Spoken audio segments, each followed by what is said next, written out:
महाराज जी के साप्ताहिक कथा संस्करण में आप सभी भक्तों का स्वागत है। आज हम सुनेंगे महाराज जी की एक और लघु कथा। ये कथा महाराज जी के चरित्र और महाराज जी की समझ को दर्शाती है। ये कथा एक मिठाई बनाने वाले एक हलवाई की है। वो महाराज जी का बहुत बड़ा भक्त था और हमेशा ही महाराज जी को से मिलने आता था और महाराज जी के दर्शन करने आता था, और जब भी वो आता तो काफ़ी अपनी दुकान में बनी मिठाइयाँ लेकर आता था। जैसा कि आप सबको मालूम है कि महाराज जी कोई प्रसाद अपने लिए तो लेते नहीं थे, जो भी वो लाता वो लोगों में बांटते थे, और महाराज जी उसको काफ़ी अपने पास स्थान देते और काफ़ी उसके का ध्यान रखते। ये काफ़ी सालों तक चलता रहा। उसके बाद क्या हुआ कि अब धीरे धीरे उस मिठाई वाले को लगने लगा कि वो काफ़ी बड़ा हो गया है, काफ़ी महत्वपूर्ण व्यक्ति बन गया है। अब वो धीरे धीरे उसने महाराज जी के यहाँ आना कम कर दिया, और जब भी आता तो अपने अहंकार और दंभ में बन के वहाँ बैठा रहता, और जिस हिसाब से वो पहले बातें किया करता था या जो भी करता था वो उस हिसाब से उसने वो करना बंद कर दिया। महाराज जी ये सब देखते रहे, क्योंकि आप सभी जानते हैं महाराज जी की जो का सोचने का ढंग था कि भाई अगर उसके अंदर अहंकार की कोई बीमारी है तो उसको जब तक वो पूरी नहीं हो जाएगी तब तक उसको उसका समाधान नहीं किया जाए। इसी तरह चीज़ें चलती रहीं। अब बीच में उसने पूरी तरह से महाराज जी के यहाँ आना छोड़ दिया। ऐसे ही चलता रहा। कई साल बाद वो दोबारा एक बार महाराज जी के पास आया।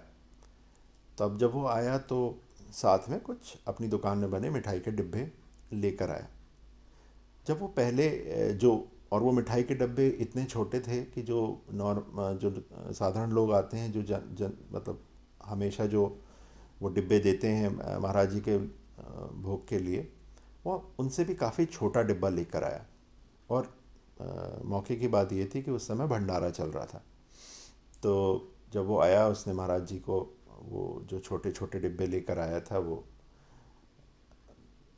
दिए। तो महाराज जी ने उसमें रखी मिठाई जो पास बच्चे बैठे थे उन्हें दे दिए, और आसपास जो भी भक्त थे उनको दे दी। और वो खाली डिब्बे अपने एक कर्मचारी की तरफ बढ़ाते हुए बोला कि भाई आज इस आदमी को बड़े डिब्बे मत देना पूरियों के, इसी डिब्बे में इसको जितनी पूरी आती हैं वो रखकर इसको दे देना। अब ये बात सुनकर वो आदमी भौचक्का रह गया कि अरे ये क्या हो गया। तो इस लघु कथा से सीख क्या मिलती है कि यदि आप किसी की भी भक्ति करते हैं, कोई भी गुरु मानते हैं, और गुरु भी आपको उतना ही सम्मान देता है, तो आपको ये चीज़ जान लेनी चाहिए कि वो सम्मान जो है वो पूरी तरह से हमेशा के लिए नहीं बना रहेगा। अगर सम्मान कब मिलता है, अगर आप किसी का सम्मान करते हैं वो आपका सम्मान करता है। आप किसी को उल्टे सीधे शब्द बोलेंगे और सोचेंगे वो आपका सम्मान करे, तो ये है नहीं।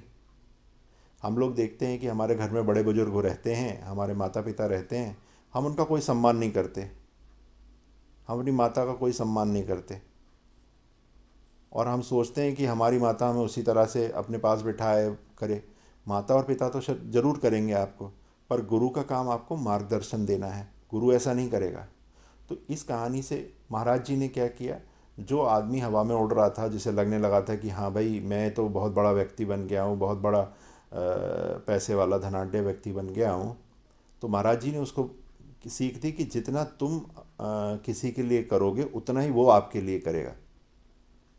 एक तरफ तो हम अपने रिश्तेदारों के यहाँ या अपने रिश्तेदारों या परम मित्रों को के सहायता करने में हमेशा पीछे रहते हैं, और जब आपके ऊपर वक्त ख़राब आता है तो आप सोचते हो आपकी ज़्यादा सहायता करें।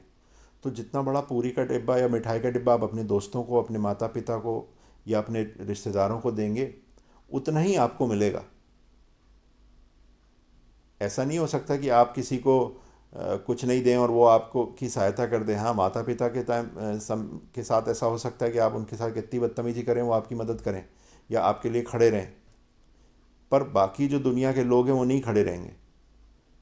एक तरफ हम देखते हैं कि कई लोग जो हैं दूसरों के लिए उल्टे सीधे शब्द निकालते हैं, उनके ऊपर बेकार के इल्ज़ाम लगाते हैं, और जब उनका वक्त आता है तो सोचते हैं कि वो आदमी उनकी मदद कर दे। तो एक अंग्रेजी की कहावत है, टिट फॉर टैट। इस कहावत का मतलब मैं सीधे नहीं लूँगा। मैं ये कहूँगा जितना आप समाज को देते हैं, जितना आप अपने मित्रों को और रिश्तेदारों को देते हैं, उतना ही आपको वापस मिलने की उम्मीद रखनी चाहिए। अब यहाँ हम लोग एक एक बड़ी हास्यास्पद बात करेंगे। हम लोग हमेशा सरकार, जो भी सरकार हो उसके लिए लगे रहते हैं कि सरकार हमें ये नहीं देती, हमें सरकार वो नहीं देती, हमारे लिए ये नहीं करती, हमारे लिए वो नहीं करती। आप बदले में क्या करते हैं? जहाँ टैक्स देने की बारी आती है वहाँ आप कोशिश करते हैं कि टैक्स बच जाए। जहाँ पर आपने गंदगी नहीं फैलानी होती वहाँ खूब फैलाते हैं। नदियों में जाकर साबुन से स्नान करेंगे या गंदगी मचाएंगे वहाँ पर। सरकारी संपत्ति का नुकसान करेंगे। जो अपने बच्चों को तो आप प्राइवेट स्कूलों में भेजेंगे, सरकारी स्कूल में तो आप भेजेंगे नहीं। तो जब आप ही सरकार के लिए कुछ नहीं करते तो सरकार आपके लिए क्यों करेगी? मैं बात कर रहा हूँ उन छोटे छोटे देशों की जिनकी जनसंख्या हमारे हरियाणा या चंडीगढ़ से के आसपास है, पूरे देश की। और वो भी जो लोग हैं वो अपनी देश के लिए सोचते हैं और उनके लिए करते हैं। वो भी अपने आप को ध्यान रखते हैं कि गंदगी नहीं करें, या अभी कोविड के समय में हर एक चीज़ों का पालन करें। मैं मानता हूँ हमारा हमारा जो देश है, हमारा राष्ट्र है, वो इतना अभी उस श्रेणी में नहीं पहुँचा है, पर तभी भी जितना हम कर सकते हैं उतना तो कर पाएँ। सरकार को तो सभी कोस लेते हैं कि भाई आज हमारी सरकार ने ये नहीं किया। आपने क्या किया, इसका भी ध्यान रखें। थोड़ा करेंगे तो काफ़ी है। यही महाराज जी की बात आती, जितना आप करेंगे उतना ही आपको मिलेगा। अगर आप मान लीजिए कसरत करने जा रहे हैं, कसरत तो 10 मिनट ही कर रहे हैं और सोच रहे हैं कि आपकी जो पूरा शरीर है उसको डॉल हो जाए, नहीं हो सकता ना। जितनी आप मेहनत करेंगे, जितनी आप मेहनत करेंगे उतना ही आपको उसका फल मिलेगा। यहाँ काफ़ी लोग कहेंगे जी हम मेहनत तो बहुत करते हैं पर फल नहीं मिलता हमको। तो अब यहाँ मैं एक छोटी सी बात बताऊंगा। बने रहे कोल्हू के बैल तो वही बीज तो वही तेल। अगर आप कोल्हू के बैल बनेंगे और अपनी मेहनत जो आप कर रहे हैं, जिसको आप सोचते हैं मेहनत है, अब आपको चाहिए तो बादाम का तेल, और आप डाल रहे हैं सरसों के बीज, तो सरसों के बीज से बादाम का तेल तो निकलेगा नहीं। तो इसका मतलब ये है कि जो आप जिस फल की आप अपेक्षा कर रहे हैं उसी के फल के अनुरूप कार्य करिए, उसी के फल के अनुरूप आप मेहनत करिए, या जो उसके लिए ज़रूरी है करिए। अब आपकी जो संस्था है वो तो चाह रही है कि भैया आदमी जो है कंपनी के लिए अच्छा काम करे या संस्था के लिए अच्छा काम करे, और ये आदमी अपना पूरा टाइम जो है, जो भी इसके पास समय मिलता है इसे, ये संस्था की कमियां ढूंढने में निकाल देता है।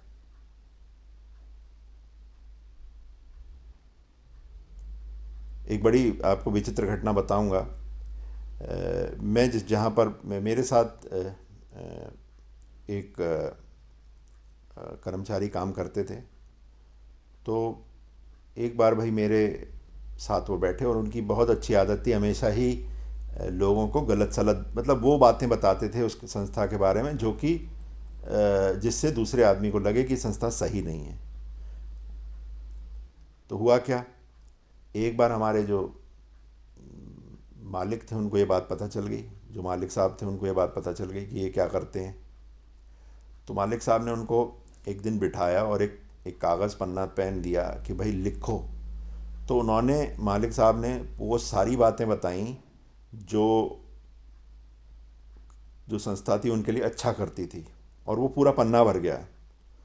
और अब उनसे बोला कि भाई आप वो लिखिए जो संस्था आपके लिए नहीं कर पाई या आपको अच्छी नहीं लगती है। बेचारे 5-6 से ज़्यादा लिख नहीं पाए। तो यहाँ किया क्या उन्होंने, उन्होंने संस्था की वो 5-6 चीज़ों की बुराई करनी शुरू कर दी, और चीज़ें करती थी अच्छी उसके बारे में बोला नहीं। तो हुआ क्या, 48 साल की उम्र में उनको दूसरी नौकरी ढूंढने के चक्कर में थे, शायद मिली भी नहीं मेरे ख्याल से। तो आपको ध्यान रखना चाहिए, आप जहाँ जितना आप करेंगे उतना आपको मिलेगा। अगर आपको बादाम का तेल चाहिए तो आप बादाम के लिए मेहनत करिए। अगर आपको और ऑलिव ऑयल निकालना है तो उसमें ऑलिव के सीड डालने पड़ेंगे भाई, उसमें सरसों के तेल तेल डालने से नहीं काम चलेगा।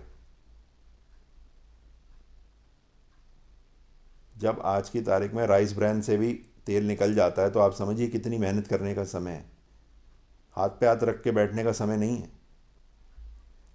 अगर आज के इस कोविड काल में आपको ध्यान रखनी चाहिए, आपको जो आप पहले मेहनत करते थे उससे दोगुनी तिगुनी मेहनत करनी पड़ेगी, तो चीज़ें सही होंगी। कोसने से कुछ नहीं होता, आपको कोस तो आप किसी को भी लीजिए, आप किसी को भी उल्टा सीधा बोल लीजिए, कोई फ़र्क नहीं पड़ता उसको। क्या, वो तो सुन नहीं रहा है तो उसको तो पड़ेगा नहीं फ़र्क। तो इसी सीख के बाद कि यदि आप किसी से कोई फल की अपेक्षा करते हैं तो उतना ही आप करिए जितनी की आप अपेक्षा करते हैं। आप अगर 1 चम्मच दही किसी को देते हैं तो 1 ही चम्मच वापस आपको मिलेगा। अगर आपको एक पूरा बक्स हवन को बट कुंड भरा हुआ दही का चाहिए तो देना पड़ेगा आपको, चाहे वो मेहनत किया किसी और रूप में। धन्यवाद। आज की कथा को यहीं समाप्त करते हैं, अगले सप्ताह फिर मिलेंगे। धन्यवाद।